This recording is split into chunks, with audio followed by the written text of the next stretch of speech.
We are in a very uncertain time. Yes, this is a crisis, and it's actually the recipe. Right now, we are seeing what's called the recipe of a crisis. It's new, and there's uncertainty. Nobody knows what's going to happen on many areas. So the market is tanking, and we have this pandemic that we don't know how long is going to last. So today I wanted to share with you some tools to help you to communicate, how to communicate with our clients in this times of uncertainty. So it's a very live video, as you see. It's not scripted, but I want to give you tools to be able to step into that role of leadership, because at this time it's an opportunity for entrepreneurs and business leaders to step up in their leadership role and become and really anchor and embody their role as the rock, the guide, the trusted professional for their clients. So first, what I want to share with you today is let's understand the difference between information and communication. Information is all about facts, figures, history. It's all rational aspects. Now, if your communication is on that aspect, right now, that's not what's going to resonate, because the difference between information and communication is that in communication, we reassure, we show empathy. And that is what we want to start our communications with, especially now.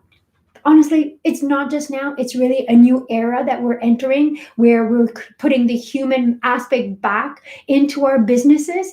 The soft side of the business is really what's coming back, and that's really what's making a difference. So what do we want in terms of communication? We want to first start with empathy. We want to reassure.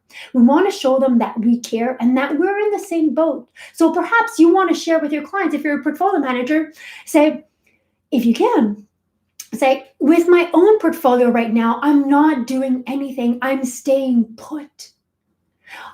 I talk with a lot of entrepreneurs, because obviously I coach entrepreneurs, and I tell them right now, my entire calendar got cleared out. Potential clients, either in coaching, training, or doing conferences, don't want to talk to me anymore. All my meetings have been canceled in the last 36 hours. So we are in this together. And this is what empathy is. Sympathy, and don't confuse them. Sympathy is I'm crying with you. Empathy is I understand you. So we want to start a communication with empathy, with reassurance. From there, we can go into information. Because you see, in times of uncertainty like right now, people are not in their head. People are really in their emotions. So now more than ever, our role is to manage our clients' emotions. We are at this time, you and I, what we're doing the same thing. The vehicle is different, but we're doing the same thing. So right now, what our role is really to manage the emotions of our clients, potential clients, and our team. So if we send out information, and what we're sending out in terms of email, whatnot, is rational, they're not there right now. They're in their emotions. So we want to go through emotions and then come through the rational part of the brain. So how do we do this? First, understanding the difference between information and communication. Second, vary the types of communications that you have. Yes, having a mass email to everyone is good. And at the same time, how about we think of something different? Could we potentially call our B clients, because we have our business segmented, right? A, B, and C, our bigger clients, say, maybe we can call them. Maybe we can do a live webinar or a live webcast with them.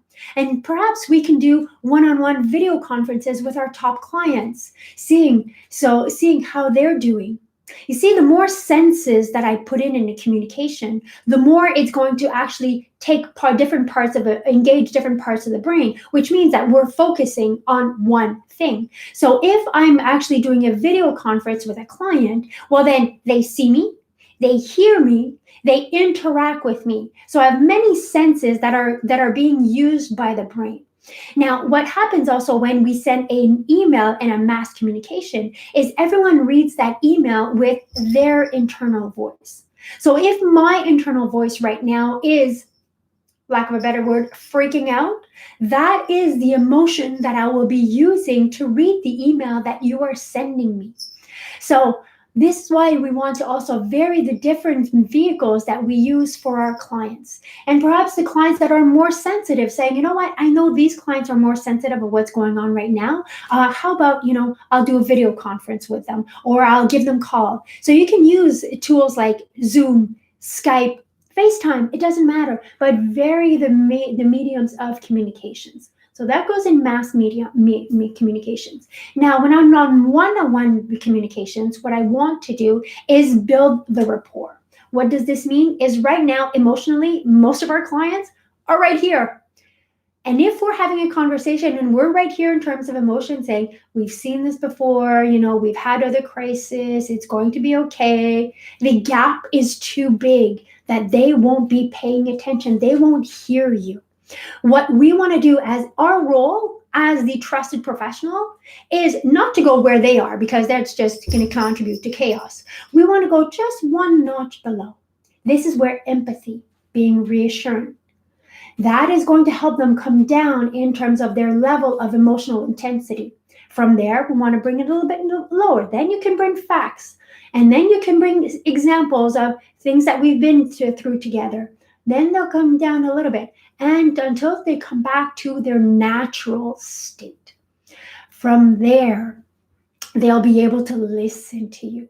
From there, what the message that you're trying to communicate will actually pass, because before that, there's so much in their emotions that there's so much noise that they're not going to listen to you. So your role is to build the rapport and bring them back in terms of emotional intensity.